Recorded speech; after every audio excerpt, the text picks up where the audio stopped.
A escravidão foi uma instituição que durou vários séculos no Brasil. Desde o período colonial, a mão de obra escrava foi o motor da nossa economia, em grande parte sustentada pelos escravizados africanos e seus descendentes nascidos no Brasil. O município de Alagoinhas não deixou de utilizar a mão de obra escrava, embora a historiografia tradicional ignorasse o fato. Hoje vamos tratar sobre a escravidão em Alagoinhas. Olá a todos, eu sou o professor Caliel Alves, é um prazer falar com vocês. Sejam muito bem-vindos a mais um vídeo desse canal. Como vocês já sabem, pode deixar um like, compartilhar e comentar. Eu sempre estou lendo e acompanhando a recepção de vocês acerca dos vídeos e eu gostaria de agradecer a todas as pessoas que se inscrevem no canal. O livro que eu vou utilizar como referência nesse vídeo é esse aqui, ó, Escravidão e Liberdade, no Agreste da Bahia, Iambupe e Alagoinhas, século XIX, publicado pela editora EduNeb em 2023. O livro é organizado pela professora doutora Kátia Lorena Novaes Almeida. Exceto o artigo escrito pela professora Kátia, a coletânea reúne textos de discentes egressos da UNEB e eles são resultados de pesquisa, resultados do projeto de pesquisa Escravidão e Liberdade, Salvador e interior da capitania e província da Bahia, séculos 18 e 19. Alagoinhas nasceu do povoamento do litoral norte agreste baiano, empreendido nos primeiros séculos de colonização pela família Dávila. Um latifúndio de mais de 8... E essa expansão, né, dessa fronteira agrícola criou um latifúndio de mais de 800 mil quilômetros quadrados. É quase um país, né, assim, em termos de propriedade fundiária. Seus domínios se estenderam do litoral da Bahia para os sertões do Piauí, Ceará, Pernambuco, Paraíba e Rio Grande do Norte. Traduzindo, a família Dávila chegou a ser dona de grande parte do Nordeste nos primeiros séculos da colonização no Brasil, uma coisa absurda. A antiga Estrada das Boiadas cortava, né, essa região aqui de Alagoinhas, que era de terras agricultáveis, que tinha bom abastecimento de água. Alagoinhas tinha muitas lagoas, muitos rios, dezenas de rios, vários e vários rios e lagoas. Os boiadeiros, né, vendo aquele lugar paradisíaco cheio de rios e lagoas, começaram a se sedentarizar e formar pequenas e médias propriedades rurais no fim do século XVIII. A primeira capela erigida aqui em Alagoinhas data de 1748. Alagoinhas só passaria a existir formalmente após o alvará de Dom João VI, que elevou a capela de Alagoinhas à condição de freguesia. Em 7 de novembro do mesmo ano, seria nomeado o primeiro vigário, o padre José Rodrigues Pontes. Esse padre ele é muito importante para a história de Alagoinhas, porque além dele ser sacerdote local, fazer o serviço religioso, ele também tinha envolvimento político com as questões da cidade. É um sujeito histórico muito importante para Alagoinhas. Os limites territoriais da freguesia citavam diversos engenhos, a exemplo do Europa, Orobó, Engenho Velho e Engenho Barra. Até o ano de 1852, a freguesia de Alagoinhas estava subordinada ao distrito de Iambupe. E aí Alagoinhas passa, né, é elevada à condição de município lá em 1852, e Alagoinhas chegou a possuir vários distritos: Riacho da Guia, Igreja Nova, que é a atual Boa União, Araçás e Aramari. E esses dois últimos é interessante falar que eles se emanciparam e viraram municípios. Inclusive eu sou natural de Araçás, sou araçaense de nascimento e alagoinhense de adoção. Esses dois últimos, como eu falei, eles também acabaram sendo anexados por Alagoinhas, né, ao longo do tempo, e no século XX eles se emancipam, se tornam municípios. A historiadora Janaína Laís Lima Amorim descreve Alagoinhas do início do século XIX, abro aspas. Alagoinhas era uma freguesia rural, onde a maioria das propriedades residia em fazendas e sítios, pois não havia aglomeração populacional significativa. Nas principais décadas do século XIX, a maior parte da população vivia do trabalho na agricultura, cultivando roças de milho e mandioca, sendo que poucos se dedicavam à lavoura de cana-de-açúcar e à criação de gado. As propriedades que tinham escravaria eram poucas. Janaína Amorim ao analisar os assentos paroquiais entre 1818 a 1849, definiu as origens dos escravos alagoenses. De acordo com a autora, 76,2% eram nascidos no Brasil e 13,3% vindos da África e o restante, sem informação. O número de escravos do sexo masculino era maior que o de sexo feminino. Em 1856, no universo de 14.560 habitantes, havia 2.982 escravos no município. Os batismos se concentravam nos adultos. É bom lembrar que, na época, adulto era um conceito muito abrangente. Então, uma criança, por exemplo, que já trabalhava, já era considerada adulta. Os cativos não tinham direito a escolher os seus padrinhos, caso fossem muito jovens.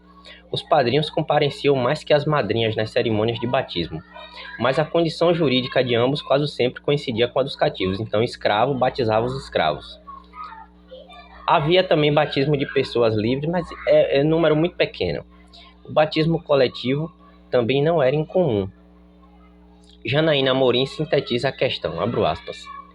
Em síntese, o perfil demográfico dos escravos batizados em Alagoinhas no período de 1818 a 1850 indica o predomínio dos nascidos no Brasil, o que aponta uma reprodução natural da escravaria, em sua maioria representada por crioulos, cabras e pardos. Revela também que o número de homens foi mais elevado que o de mulheres, tanto entre os africanos quanto entre os nascidos no Brasil. O processo de criolização demográfica detectado na freguesia revela que os senhores não dependiam exclusivamente do tráfico transatlântico para repor suas escravarias. Fecho aspas. A autora indica que os batismos inseriam os indivíduos na sociedade cristã, ao mesmo tempo em que estabelecia laços de sociabilidade por meio dos padrinhos. O compadrio era um fenômeno tanto religioso quanto social. O ritual do batismo era obrigatório, mas encerrava uma contradição entre a igualdade do sujeito e a condição de cativo do escravo. O batismo de escravos adultos era protocolar e não gerava muitos vínculos. Tá gostando do vídeo até aqui, pessoal? Se inscreva no canal, curta, comente, compartilhe para ajudar na divulgação. Vocês sabem da importância disso. Eu agradeço a todos os que puderem fazer. As redes de parentesco não vinham apenas do batismo. Nasciam também do casamento. O casamento é um dos mais importantes sacramentos da Igreja Católica, estimulado tanto pela Igreja quanto pelo Estado.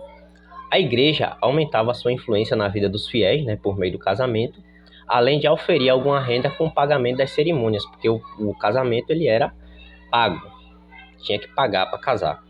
Os registros paroquiais também eram importantes para o Estado conhecer a demografia brasileira, realizando os registros de nascimento, casamento e óbito. Porque o registro civil ele só seria mais atuante no período republicano. Mas o registro civil ele foi criado anteriormente, lá no século XIX, ainda na monarquia. A historiadora Aline Saraiva Nascimento pesquisou os enlaces matrimoniais entre os escravos de Alagoinhas. Poucos cativos tiveram acesso ao casamento na igreja. No entanto, eles existiram até com certa regularidade. Mesmo com o mínimo de casamento na Bahia, ocorrendo na igreja, muitas relações eram consensuais, o que lhes permitia a constituição de famílias. Entre 1838 a 1888, houve um baixo índice de casamentos oficiais, ou seja, casamentos realizados dentro da igreja. Ocorreram nesse período 547 enlaces. Desses casamentos, 487 eram entre pessoas de condição escrava. Os casamentos mistos existiram em menor proporção. A importância dos casamentos para os escravos consistia no fortalecimento dos laços afetivos e redes de sociabilidade. Uma família era muito importante na luta pela obtenção da alforria. Com o combate ao tráfico negreiro no Atlântico e as leis que minavam o estatuto da escravidão, o casamento estimulava a reprodução natural dos escravos. Mesmo que as leis defendessem a legalização do casamento, nem todos os senhores tinham recursos para casar os seus escravos ou tinham interesse em conceder esse benefício, porque o casamento também daria uma maior autonomia, E quando as pessoas casavam, você não podia vender os escravos de maneira separada, você não podia separar a família escrava. Isso dependia muito dos laços afetivos ou sexuais que com eles mantivessem. No caso, essas relações aí entre o senhor e o escravo. Então, quanto mais laços afetivos ou sexuais, de repente, eles tivessem com seus escravos, eles poderiam conceder, né, os benefícios do casamento. Inclusive, senhores casavam com escravas. Isso não era impossível na época. Aline Soraya Nascimento declara, né, abro aspas, a documentação da igreja sugere que o percentual de casamentos entre indivíduos com diferentes estados jurídicos sempre foi pequeno no município. Ainda assim, encontramos enlaces entre pessoas livres ou libertas e que tinham parentes, pai ou mãe, na condição de escravos. Fecho aspas. Então, além de casamentos entre pessoas de mesma condição jurídica, você tinha casamentos mistos também entre pessoa livre, pessoa liberta, escravo. Não era incomum. No recenseamento de 1872, a autora analisou o estado civil da população alagoense. Majoritariamente solteira, demonstra que os enlaces consensuais foram mais comuns do que os casamentos oficializados na igreja. E essa tendência de Alagoinhas era também a tendência da Bahia. A Bahia casava muito pouco dentro da igreja. Havia um desequilíbrio na proporção sexual nas freguesias. Em Alagoinhas e em Araçás, os homens escravos eram maioria. Em Igreja Nova era diferente, as mulheres eram maioria. Apesar dos desafios, os escravos conseguiram formar famílias.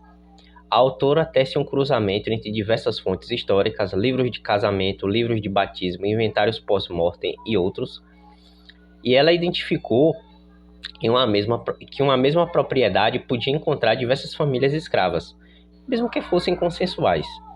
O cativeiro não impediu a constituição de laços afetivos, familiares e sociais. Não se esqueça, pessoal, deixa um like, comente e compartilhe para engajar os vídeos do canal.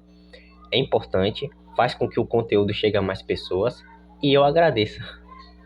Outra questão abordada no livro foi a alforria. Para uma economia dependente da mão de obra escrava, esse instrumento de liberdade pode parecer paradoxal. No entanto, é a promessa de libertação que pode manipular a psique do cativo e mantê-la sob jugo do senhor de escravo. Muitas vezes a alforria foi apenas uma esperança, embora fosse tratada como um direito adquirido pelo Estado. No momento em que Alagoinhas é elevada à condição de município, a população livre era maior que a escrava. A proporção de escravos caiu ainda mais após 1872. A freguesia de Igreja Nova era mais populosa que a sede. A população masculina era maior em Alagoinhas do que nas freguesias de Araçás e Igreja Nova, devido ao incremento populacional ocasionado pela construção da ferrovia Bahia-São Francisco. Lembrando que a construção da ferrovia, pessoal, começou a partir da década de 60, tá? Uma década antes do Censo Geral. A historiadora Mona Lisa Silva Pereira Matos investigou os processos de alforria em Alagoinhas entre 1871 até a abolição. Em sua análise do Recenseamento Geral de 72, ocorrido um ano após a promulgação da Lei do Ventre Livre, que é de 1871, ela verificou os ofícios dos milhares de escravos registrados no censo. De acordo com a historiadora Mona Lisa Matos, abro aspas, do total de 3.763 escravos cativos do município de Alagoinhas, 40,5% foram classificados com alguma profissão.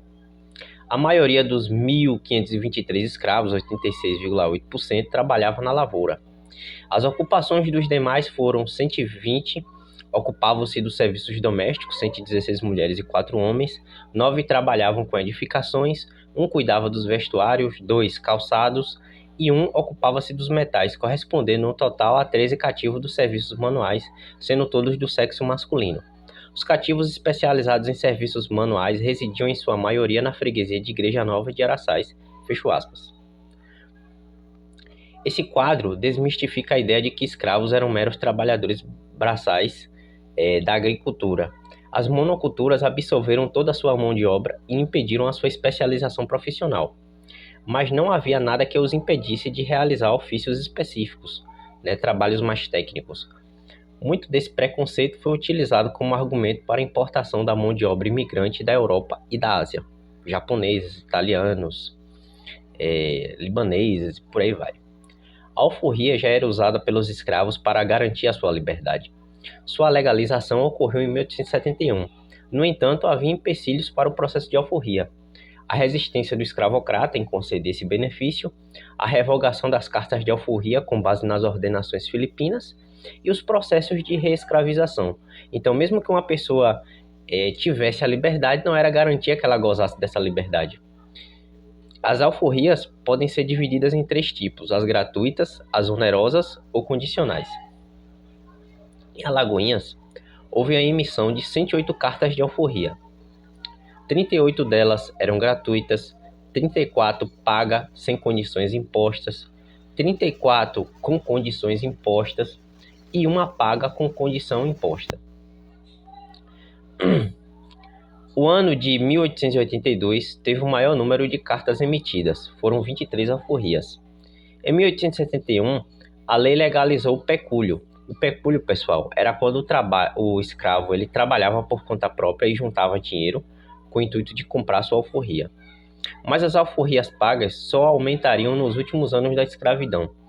Até porque nesses últimos anos da escravidão, entre 1881 e 1888, o Estatuto da Escravidão ele já estava ruindo de uma forma que já estava colapsando a estrutura escravocrata no Brasil, e eles já não conseguiam manter a escravidão, né? Tinham os abolicionistas, tinham a fuga de escravos, as revoltas. Então, a chance do escravo conseguir a sua alforria era maior nesse momento. A autora explora a hipótese do movimento abolicionista influenciando essa questão. Mona Lisa Matos identifica o perfil das alforrias dos alagoenses. Abro aspas. A análise do perfil do alforriado em Alagoinhas corrobora o que afirma a historiografia da escravidão de que as mulheres tinham mais vantagens na obtenção de alforria. Essa afirmação tem comprovação, uma vez que do total de alforriados nesse município, 58,3 eram mulheres e 41,7 eram homens. Fecho aspas. Alguns argumentos podem explicar esse fato. As escravas tinham um menor valor de mercado que os homens. Além disso, em propriedades menores como das de Alagoinhas, a proximidade entre cativos e escravocratas era maior, o que aumentava suas relações afetivas e também sexuais, né? Até porque muitos senhores casavam com suas escravas, então não era uma coisa absurda. Ou concedia alforria para essas mulheres. Os homens se saíam melhor em alforrias condicionais, diferente das mulheres que conseguiam pagar ou recebê-las de modo gratuito. Então, como o trabalho na lavoura era mais dependente do homem do que o serviço doméstico, por exemplo, então condicionar essa alforria por anos de trabalho era mais comum para os escravos. Os escravos nascidos no Brasil, aqui em Alagoinhas, se alforriavam mais que os outros cativos. A liberdade era alcançada entre os 13 aos 45 anos. A manumissão era fruto de uma negociação constante entre escravos e senhores. Em muitas ocasiões, os processos de alforria eram levados pelos escravos até a justiça. Mona Lisa Matos descreve as motivações de tanta dificuldade, abro aspas. A alforria condicional, mais do que qualquer outro tipo, aparenta uma estratégia senhorial para conseguir lealdade e obediência do escravo. Por outro lado, para muitos senhores, foi uma forma de evitar que o escravo conseguisse se libertar por arbitramento e pagamento de alforria. Fecho aspas. Após conseguir juntar o pecúlio e a resistência senhorial como última barreira ante a liberdade, ocorria a judicialização do caso. Podia, nessas condições, ocorrer a coartação. O escravo era separado do cativeiro, do seu senhor, para que ele pudesse trabalhar durante um período estabelecido e pagar sua alforria. Quando havia divergência no valor da alforria, ocorria o arbitramento. Então, o senhor de escravo dava um valor, o escravo dizia que a alforria dele valia tanto, e aí o árbitro ia decidir em favor de um ou de outro. Então, isso demonstra que os escravos não eram tão ignorantes sobre os seus direitos como se supunha. Os escravos, mesmo antes das leis, do século XIX, já recorriam à lei, ao poder judiciário para obter a sua alforria. Principalmente em casos de abandono, em casos de violência extrema, eles usufruíam desse direito, à liberdade. Outra forma de libertação ocorria pelo Fundo de Emancipação. O fundo era regido por um decreto que estabelecia uma ordem de prioridade. O primeiro eram as famílias, depois mães ou pais com filhos livres e, por fim, escravos entre 12 e 50 anos. O fundo concedeu liberdade a 98 escravos alagoenses, um valor considerável, considerando que os alforriados eram de 108 no total. A historiografia tradicional de Alagoinhas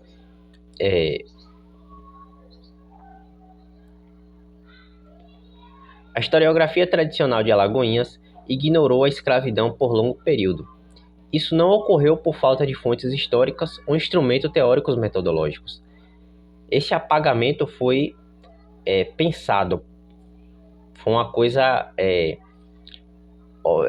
criado pelas elites, pelas classes dominantes de Alagoinhas, para criar uma imagem de Alagoinhas como uma cidade extremamente progressista. Tão progressista que nunca dependeu do trabalho escravo. Mas isso é uma ilusão. Isso é um mito. A escravidão não cabia nos discursos e representações urbanas elegidas pelas classes dominantes. A historiografia renovada ousa fazer as perguntas e trazer as respostas que ninguém fez antes. Aos interessados, a versão impressa do livro, pode ser adquirida nos links da descrição. Tem algumas lojas online aqui que você pode adquirir. É um livro que ele ajuda a compreender não só a história de Alagoinhas ou a história da Bahia, mas a história da escravidão de modo geral. Então, se você quer entender sobre esse fenômeno da escravidão, sobre a história de Alagoinhas, sobre a história da Bahia, compre esse livro, leia, é muito bem escrito, a edição é muito boa, você vai entender coisas que você nem sequer sonhava que existia. Então, para quem acompanhou até o final do vídeo, muito obrigado, deixa um like, comente, compartilhe, você sabe da importância disso para a divulgação do canal para mais pessoas. Gostaria de agradecer e até o próximo vídeo.